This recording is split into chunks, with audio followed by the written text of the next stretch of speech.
Hey friends, welcome back to Heretical Hippies, where Anna and Carrie Jo wander back into the wreckage of their deconstruction to see if they can offer hope to anyone else who might be climbing out of the dust and ashes of their faith.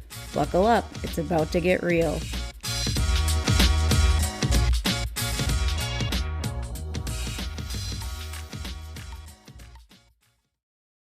Today we're just gonna talk. And so what I was just talking about was just we're wanting to discuss the BITE model, BITE. We're wanting to touch on the subject of basically cult mentality. And the BITE model is behavioral control, information control, thought control, and emotional control. And when I read over the descriptions of each, what that really looks like, there are aspects of some of them that I can relate to, but not in general. I never really thought of myself as being. I mean, I think most Christians or most people in religion don't think of themselves in a cult. You know, Right, yeah. Yeah, I think that's a pretty accurate representation of if you take a cross section of Christians, most of them actually, I would beg to argue that none of them, whether they're in a cult like model or not, would say they're in a cult because that's kind of the absolutely. nature of a cult, actually. They tell you that the others are the outsiders, and that's kind of the nature of the thought control, and information control. I mean, we're gonna get into all of that, but yeah, because I only recently, in the last maybe 6 months, I've been watching various documentaries that are talking about, I don't know, lots of different types of cults. Some were a business model, some were most of them were religions, but I mean, cults exist outside of religion too. It's and the tactics are that are used are across the board pretty Mhm, much the same. mhm. Um, so yeah, it was interesting. I up until about 6 months ago, if you asked me if I was in a cult, even post Christianity for me, I would have said no. But as I've educated myself more on the tactics that are used in cults, and it's just a very curious thing to me because I would recognize little aspects of the way certain cults behaved in these documentaries that I identified with. And I was like, "Oh shit, I was in a cult." But then I was like, "No, that's kind of extreme. Like I don't need to jump right there." And so, like, I kind of held it at arm's length for a while, the thought that I was maybe in a cult, but as I've learned more, I think cult is like a spectrum. There are very extremist groups that anybody, probably anybody on planet Earth would say, "Oh, that's a friggin' cult." But then Mhm. there are some on the other end, which I feel like I was in, that doesn't kind of tick all of the boxes of a cult, but it ticks the majority of them, and it's more kind of underlying things, not like super overtly obvious ways of manipulation. And the other thing that I found interesting in my kind of reflecting on my experiences was that in these extreme cults that are on the far end of the spectrum, generally the cult leaders have ill intention. They're after power, they're after sex, they're after money. They genuinely are doing it to benefit themselves and harm others. But at the other end that I feel like I was at in my experience, I can look at the people that I engaged with, the people that were leaders of mine, pastors, people who discipled me, and I can genuinely say they had no ill intent in mind.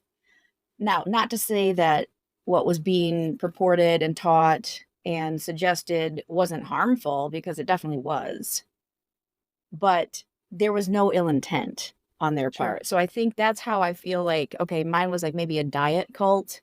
I don't know, like all the experience, half the calories. I I don't know. So yeah, that's been kind of my general finding as I've been looking more into this. And yeah, I don't know. It's I think this humbling. is a tricky thing to talk about in that, um, like you were saying, the people that you knew on this other end of the spectrum genuinely weren't coming at it from, with the intention to control people per se. Right. I mean, that's a general statement, obviously. So, Yeah. um, everybody's looking for community. Everybody's looking for support. Everybody's looking for encouragement, a place to belong. We don't live in a society. Most of us don't live in a society where we have strong heritage and even familial ties. We are very disconnected and just divided in our, we each have our own houses. We don't grow up multiple generations in our homes anymore. Like, we don't really know very much at all about our grandparents and how they grew up, much less our great grandparents. Right. So there, and then there's no like deep feeling of connection in our societies as well. We're so very divided, both in income and locations and color of skin, and all these things are so divisive in our culture that we are starving for places to belong Mhm. and a place to feel like we have purpose. And so, yeah, it makes sense that cults are so prevalent. It makes Yeah. sense that the church has been able to use these tactics to build communities Yeah. I and mean, following. putting, like, ethics aside, honestly, the ways of manipulation and control is a genius way to build a community. Hmm. Obviously, I don't think it's a good thing at all, but it's effective because, like you said, it does prey on that innate desire for connection, for community, for belonging.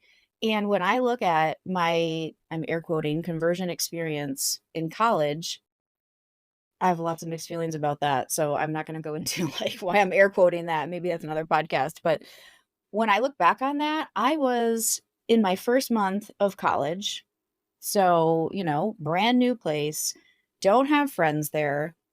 My boyfriend of 4 or 5 years had just broken up with me. So talk about vulnerable, right?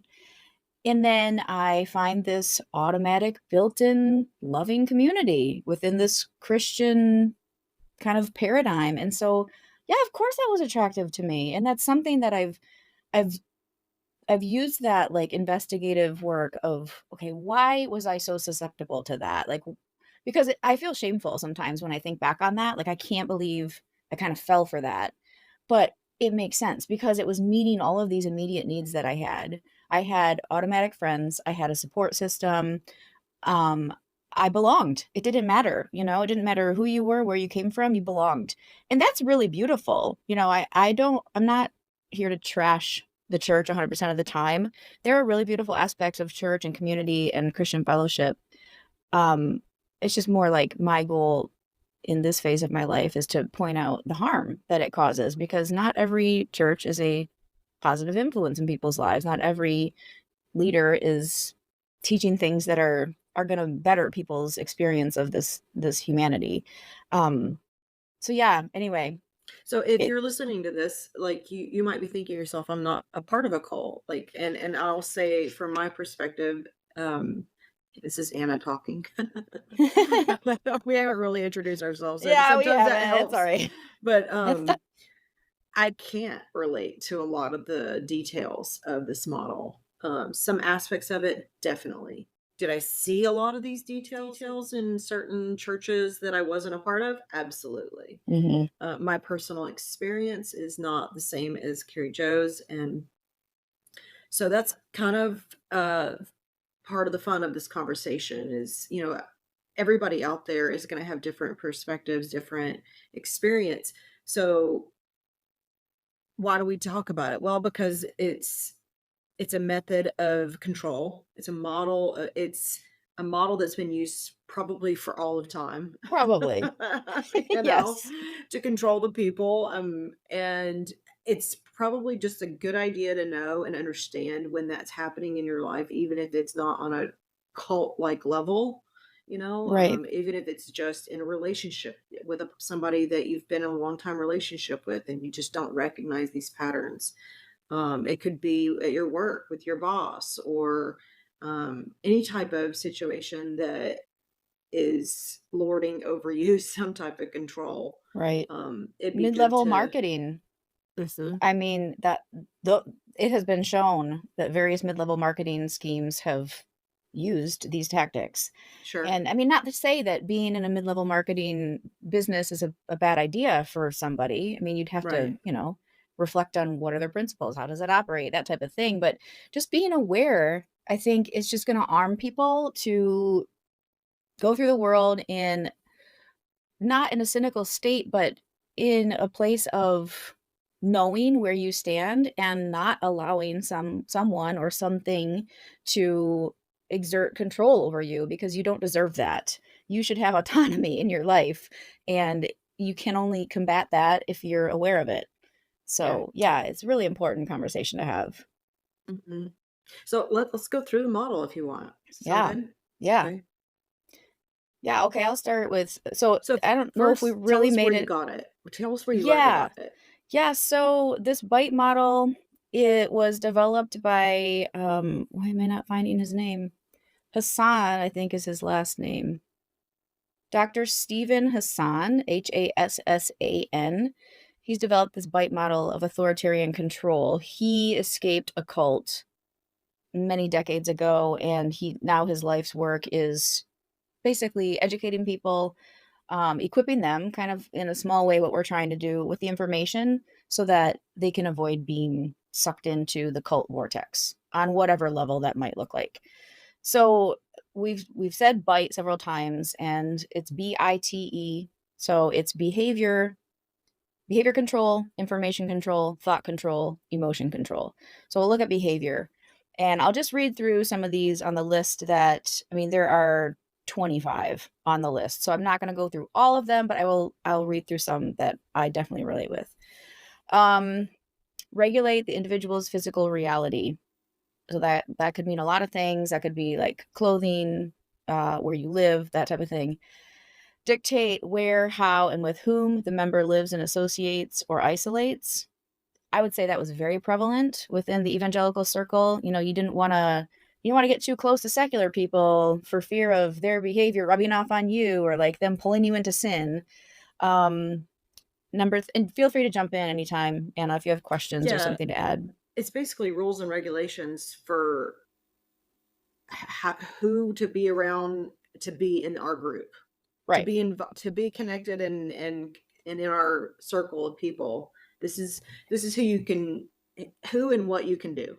Yes. And Yeah, and exactly who you can do is the next one. When, how, and with whom the member has sex. So we're great segue. But yes, like, it's very binary. You can't have any kind of sexual experience outside of marriage, nor can it be with somebody of the same or similar gender as you. It's, well, we don't need to go into that, but yes, very controlling in that way. Controls types of clothing and hairstyles. I would say that was a not as strong in my experience, although I will say the modesty thing, the purity culture, modesty was a bit overboard as far as like kind of like subvertly controlling the type of clothing you could wear. Like there Mhm. were no written rules, but everybody knew what was okay and what wasn't okay. Yeah. Um Number 5 regulates diet, food and drink, hunger and or fasting. Okay, well, there's fasting involved, and I'm not going to say that all prayer and fasting is bad or cult induced, but I mean, I've heard stories of people in very culty ministries where they basically used fasting, like they required them to fast, and they used that as a way to kind of break them down, Mm. to strip them of capacity to think deeper and to like think critically. And it can certainly be used for that. Not in my experience, but I've heard stories about that. um let's see. Okay, financial exploitation, manipulation, or dependence. So, I've would you think of financial manipulation as like tithe?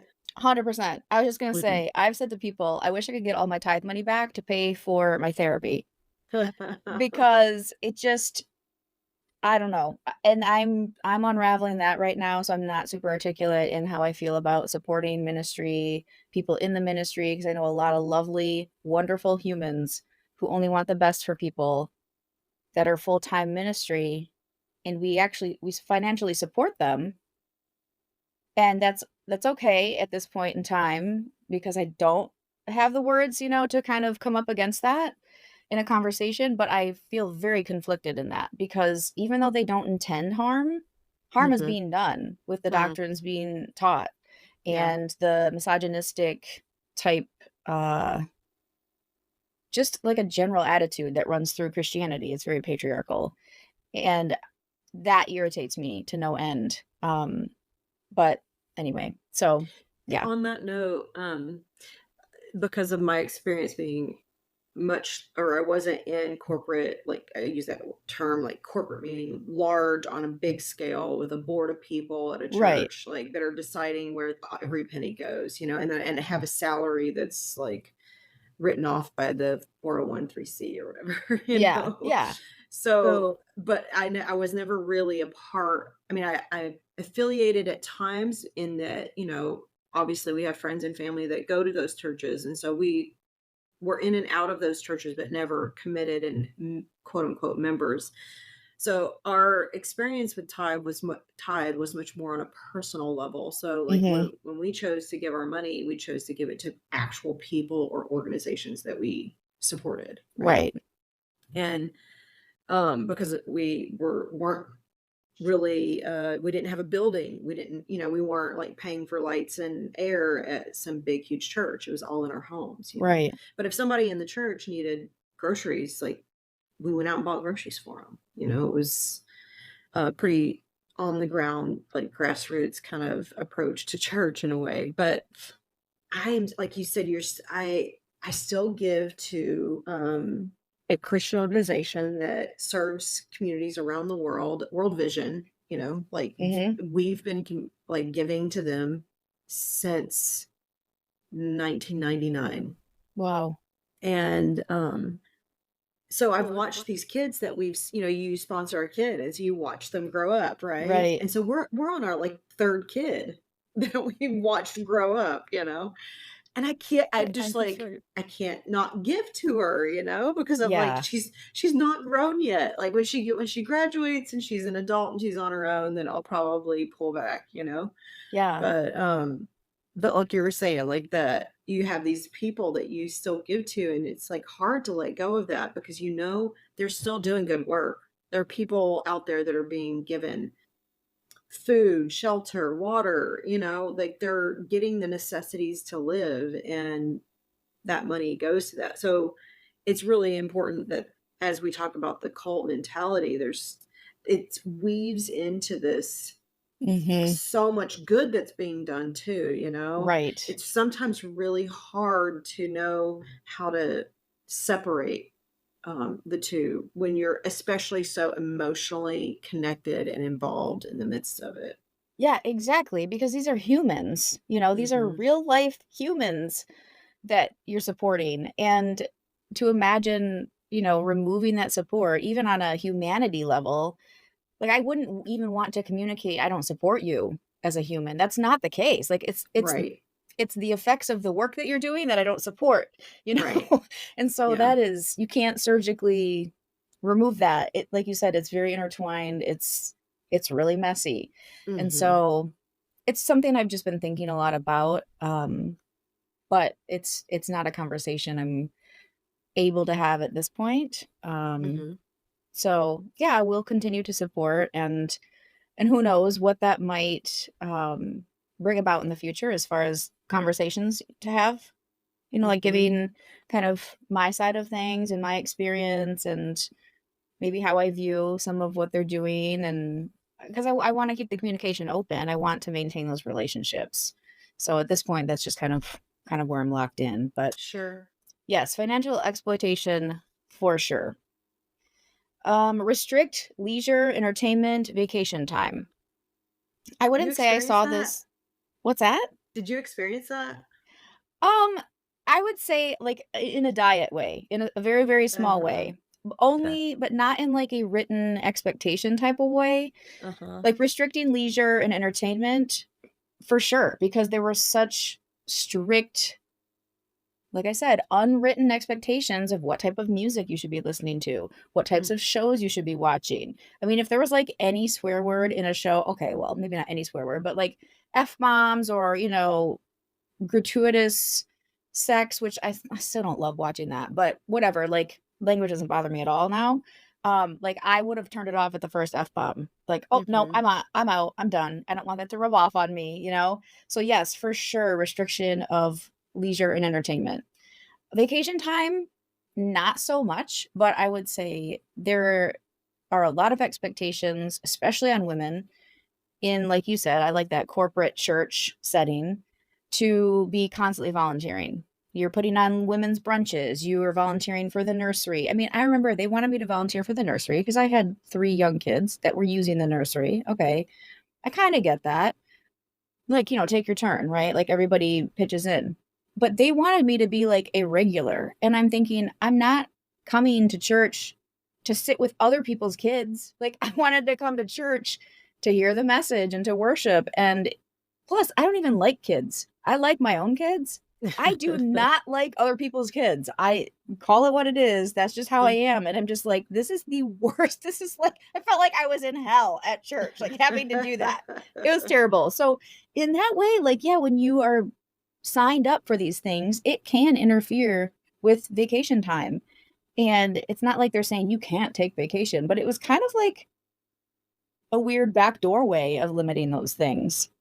There's a lot of unspoken expectations that line up with this stuff. A ton, Yeah. a ton. It's Nobody like, comes out and says, "You can't do this." oh, Every but you once in know a while you damn will. well if you do it, you're gonna Right. have a nice little, "Let's get coffee" with some older woman in the church or Right. something. Like, Exactly. yeah, like I don't know how. It's like a really interesting, I would like to see a sociological study on that because it's fascinating how that information kind of gets passed on. It Right. makes me think of that scene in A Few Good Men where I don't remember all the details, but like they're trying to figure out how this guy knew like where the mess hall was, and they're like, "Show me in the handbook where it is." And he's like, "Well, it's not in the handbook. That, we just learn that when we get on the ground." And it's like that. It's like, yeah, it's not in the handbook, but you know it. Like Right. all this stuff is very obvious Yeah. when you're in the indoctrination. Which actually takes us to the next one. Major time spent with group indoctrination and rituals and/or self-indoctrination, including the internet. I don't know about the internet so much in my experience. That wasn't really part of it necessarily, but probably more so today with the access to all the YouTube videos and people you can follow on whatever social media platform.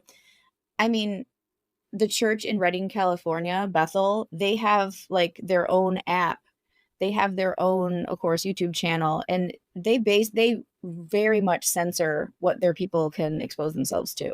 And they have Mhm. this whole kind of closed loop circuit of content for consumption. So I would say nowadays the internet is probably used more insidiously for that. But in Mhm. my experience, it wasn't so much. But definitely group indoctrination. I mean, any women's small group I was in was indoctrination, purity Mhm. culture, putting all of the onus on the woman for keeping the man pure, Mhm. sexually, like, and we can talk about purity culture another time too and go more into that. But self indoctrination, absolutely. Somebody would share a book with me and I would read it because I trusted them and they were, I looked up to them as a mentor. I would read it. Well, it's all filtered through this system of, does this line up with our core beliefs?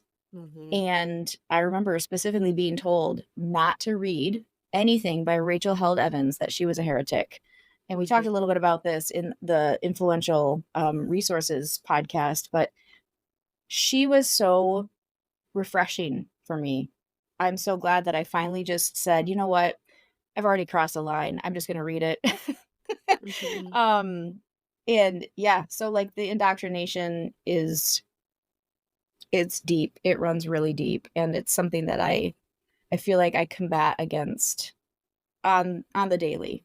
Definitely daily, I'm combating against this this whole I don't know, it's almost like this filter that was put in place in my brain that everything had to pass through that filter, Mhm. and I'm trying to, like, rip that filter out and to get rid of it and create a new and we've talked about creating that new framework for experiencing the world, and that's been a lot of really hard work.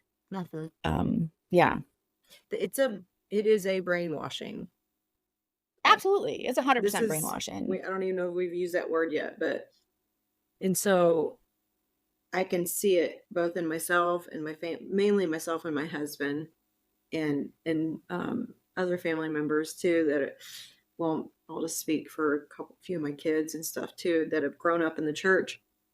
It's so difficult to shake some of the especially if you've been brought up in it, like Right. it might be feel different and have a different hold on you if you come into the church as an adult, but when Yes. you've grown up in that mentality, especially in your young adult years too, like teenage, 20 years, those years, it's like those are such formative years. Your brain is forming, Right. your desire for connection is so strong that, yeah, this is really challenging. And so you feel like if you do these things, you belong.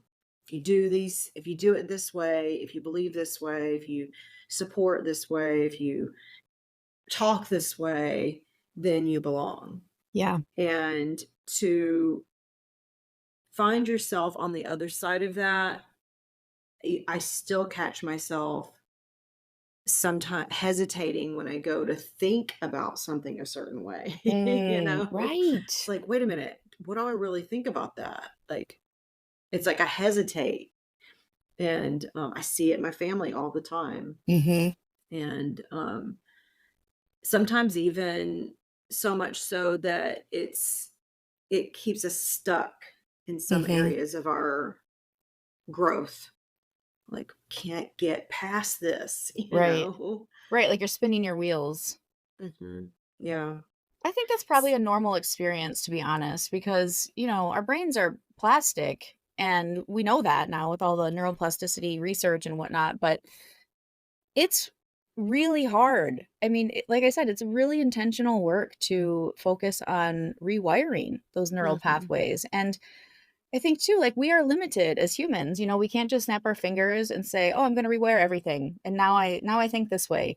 It's like a slow, gradual, almost like a river carving out the Grand Canyon type thing, you know. Right, right. Um, and so yeah, like I would say I'm pretty stuck in a lot of areas too, and I see that, and I come up against that. That's what I was saying. Like I fight that on the daily, and that's just because I haven't had the capacity or length of time to deal with all of that yet.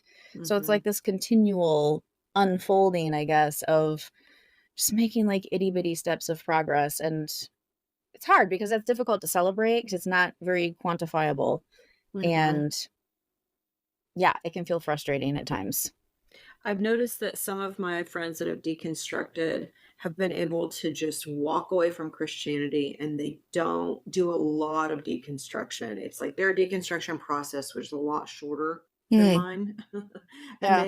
they've gotten to a point in life where they don't even really talk about very much at all what they used to believe. And Hmm. but I would say most of us are still really even reading the Bible and deconstructing, like, what did this really mean? Or let's look at it from a different angle, like, and still trying to dissect what it is we actually walked away from and how we can process where we're at now with the information that we've been brainwashed with for so long. Right. That's fascinating. Now, I would follow up with a question on your friends that you know that have walked away and are just kind of like, yeah, whatever, that was a blip in the radar, right? Right. Would you say they were like hardcore all in invested, or would you call them more, and I kind of hate this term, but like casual Christians? Yeah. Yeah. You would say they were more casual? Yeah. For Yeah. sure. See, that's Yeah. also that doesn't surprise me, but I wanted to like see if that was what you were also observing. Hmm. That's the thing about people who deconstruct, and I'm sure people within the evangelical spaces that we left, have made judgments, pronouncements on what they think of us leaving, walking away, whatever. That's fine. That's their business. I don't need to know that. But the thing is like a lot of us who have deconstructed or are deconstructing are accused of never having been a true believer. Or, well, we just want to walk away from it so we can sin and live lives on our own terms. And none of that, in my experience of the many, many, many people I've engaged with in the deconstruction journey, like line up with that. The Mhm. people who are deconstructing the hardest, if you will, are people who were sold out the most for it. It's Mhm. like we were so deep in the belly of the beast that we got to kind of see how the sausage was made, and it was Right. like, "No, that's that is not adding up." And so we had to make sense of what we thought was truth, which turned out was basically a bunch of bullshit. And that's fine, but like the people who are just kind of barely touching down, like barely consuming what we were, the Mhm. indoctrination, it wouldn't seriously affect them because there wasn't as much cognitive dissonance going on for them. Right. Right. So, yeah, it's so interesting that one of the evangelical responses to people walking away is, "Oh, well, they were never a believer."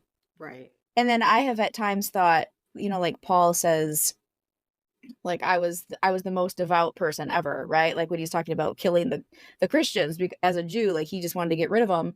And it's like I've kind of thought that. I'm like, really? Like, would you like to look at my Christian resume? You know Mhm. what I mean? Like, yeah, that's not somebody who was just casually involved.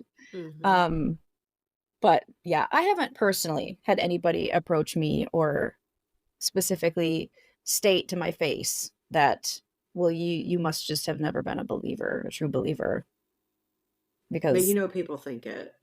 oh yeah, there has to be people that think that Mhm. because It's the that's only way to write off, like, exactly. how it could happen.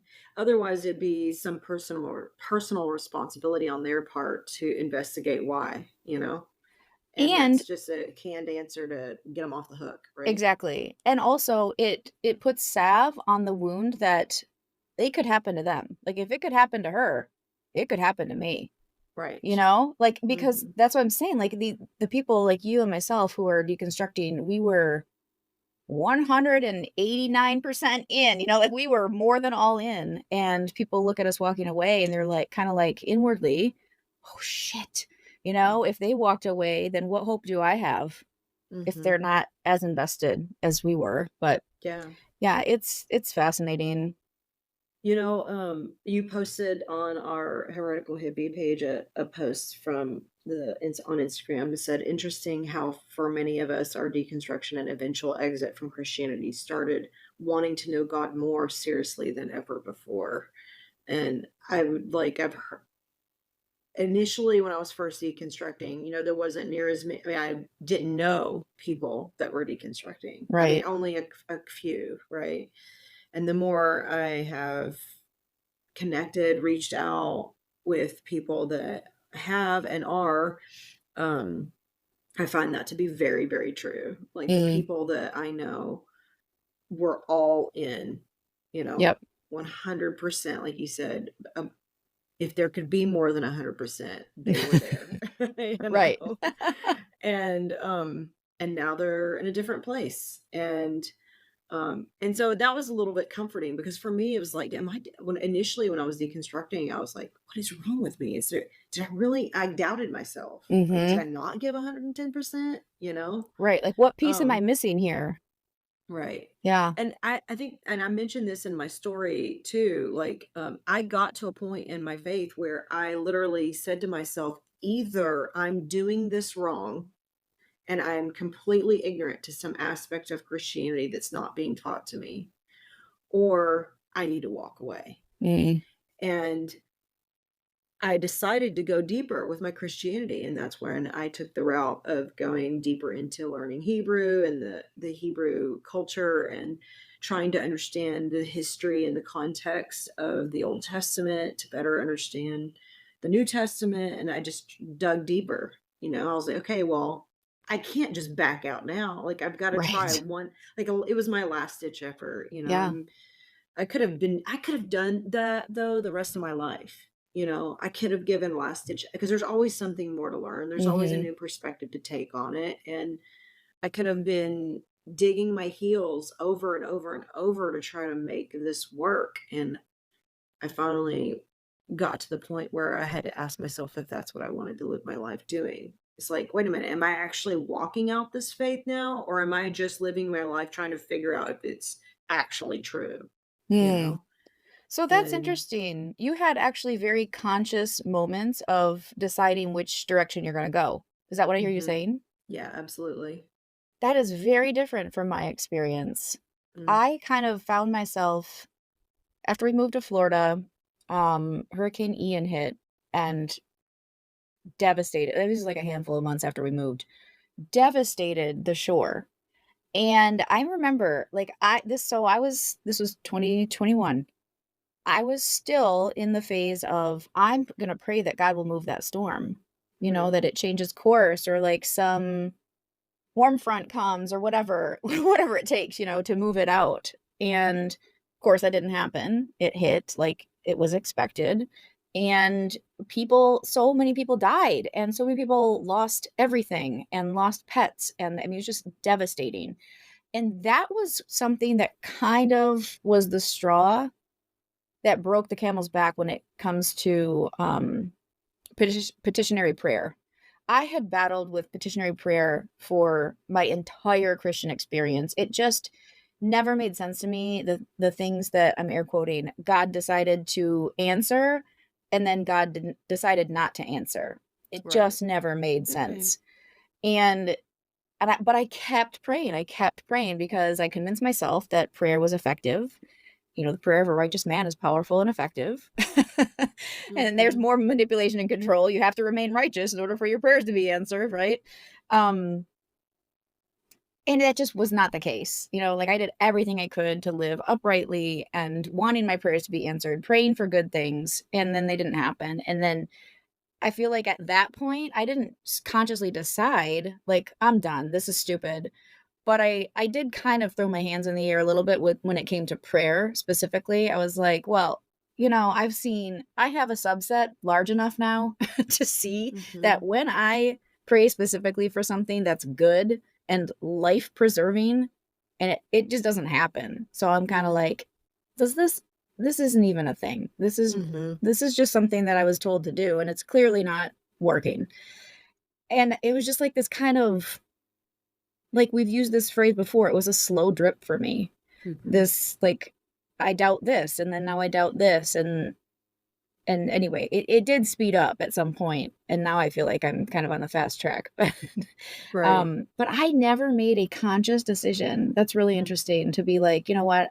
I either have to force myself to make this thing work or I just need to walk away. I think I was just like, you know, how like you see scenes in movies where people are like slowly backing away from something, hoping that nobody mhm. notices. I think that's like what I was doing. I was just like slowly shuffling myself out of the frame.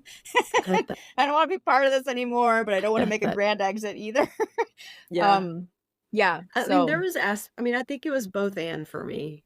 There was slow drips sure. on certain aspects of my understanding and my faith because my learning, I kept learning it more and more. And so there's, pieces there one piece would fall here, another piece would fall there. And but I didn't want to give up Christianity at the point that I'm talking about, that I didn't want to walk away from Jesus. I wasn't really ready to let go of my relationship that I had built, Yeah. even though it was only in my mind. Yeah. But how Christianity is understood and walked out was more and more confusing to me. And so that last ditch effort to go deeper with my research and my learning was me trying to save whatever was left in my relationship with Mhm. Jesus. It's Yeah. like, well, I love him enough, so, Right. If something has to be worth holding on to. right. Yeah. And, that took me I mean, that's a whole nother story. You can listen to my story that we recorded a little bit. But yeah, I guess we're talking about thought control and our own processes of how thought broke down for us, Mhm. and brainwashing is real. We Yes. all experience it on some level. Absolutely. Uh, and Marketing is brainwashing. right, right. Yeah, Yeah. even families can be very Mhm. manipulative in that way. And um, so, yeah, I think it's just a matter of recognizing where we're stuck. And that's part of the reason we're sharing about this model Yeah. is maybe something that we're talking about will strike a chord with you and cause you to realize that there's an area in your life that you can let go a little bit more, that you can be free a little bit more, that you can understand a little bit more about. Right. Yeah. Yeah.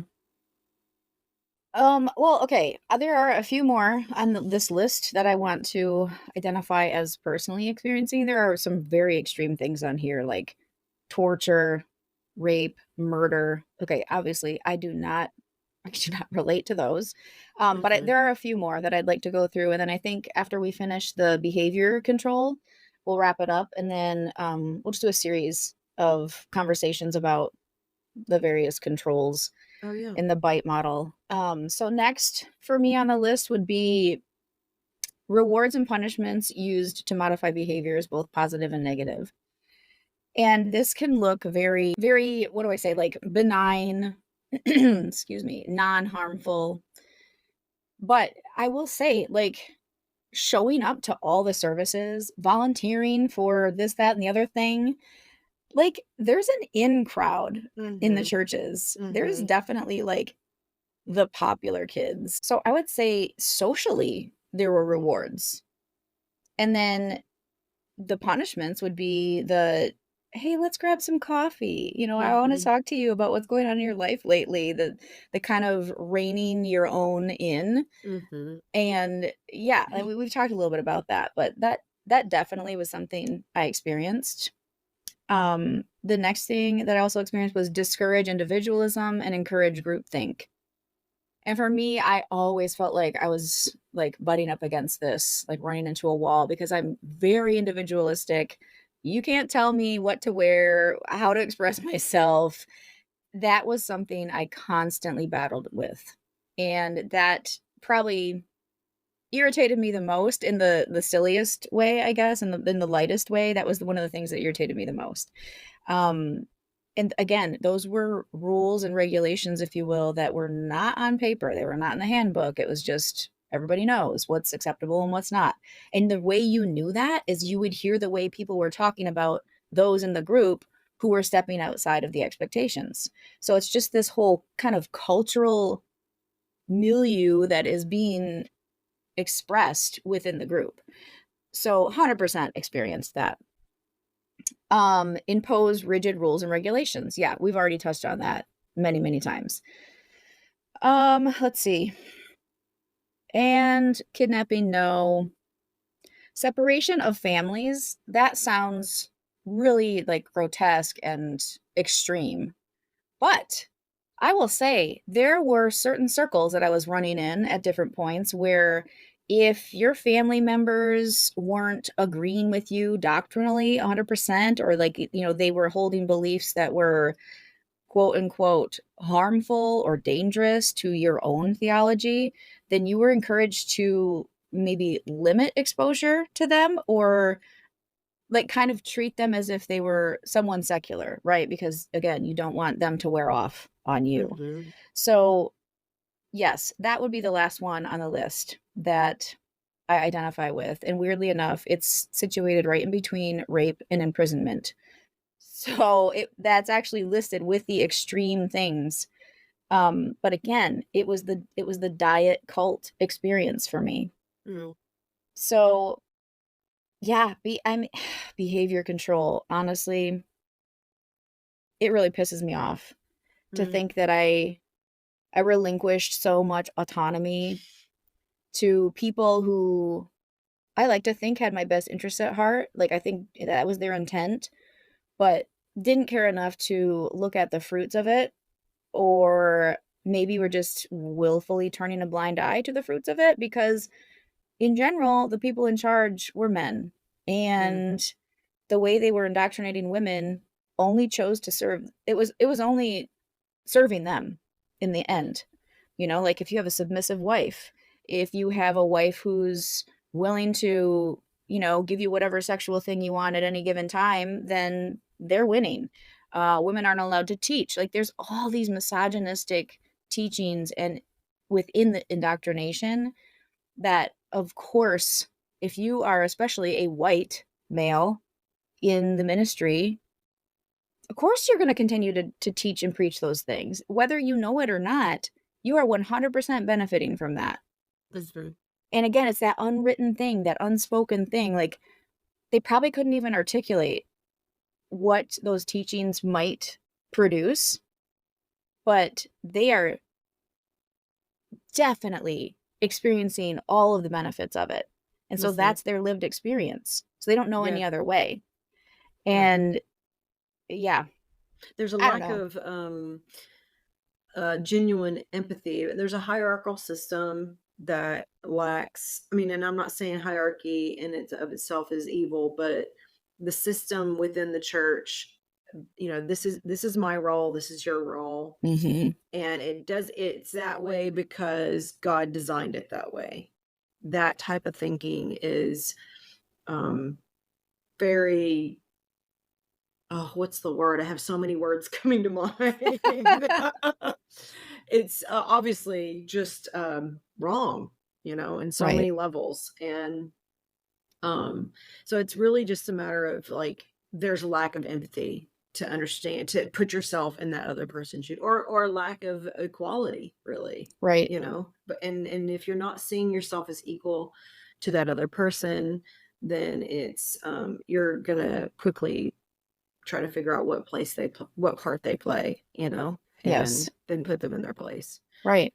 I did not experience that for probably near as much as you did. Mhm. Being in home church, we just, I mean, there was a strong sense of equality within the church. I mean, honestly, the leader of our sisterhood of church, home churches was a couple. It was really a couple, but really dominantly by the female.